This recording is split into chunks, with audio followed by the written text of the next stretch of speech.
ಕಳೆದಟ್ಟಿ ದಟ್ಟಾರಣ್ಯ, ಮುಂಜಾನೆಯ ಮಬ್ಬು, ತುಪಾಕಿ ಸಿಡಿದಿದ್ದೇಕೆ?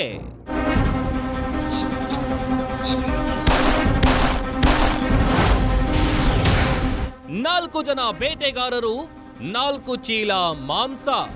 ಎನ್ಕೌಂಟರ್ ಆಗಿದ್ದೇಗೆ? ಹಳೆ ದ್ವೇಷವೋ, ಅರಣ್ಯಾಧಿಕಾರಿಗಳ ಆತ್ಮರಕ್ಷಣೆಯೋ? ಕಾರಣವೇನು? ಏನಾಯ್ತದೆ ಏನು ಕೇಳಿಲ್ಲ ಅನ್ಸುತ್ತೆ. Direct shootout. ಮೂವರ ಸಾವಿಗೆ ಜನರ ಕಿಚ್ಚು, ನ್ಯಾಯಕ್ಕೆ ಪಟ್ಟು. ಅಸಲಿ ಸತ್ಯವೇನು?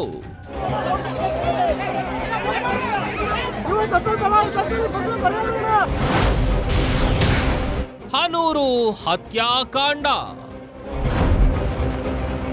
ವೀಕ್ಷಿಸಿ, ಇದೆಲ್ಲ ಬೇಕಿತ್ತ? ರಾತ್ರಿ 10:30ಕ್ಕೆ.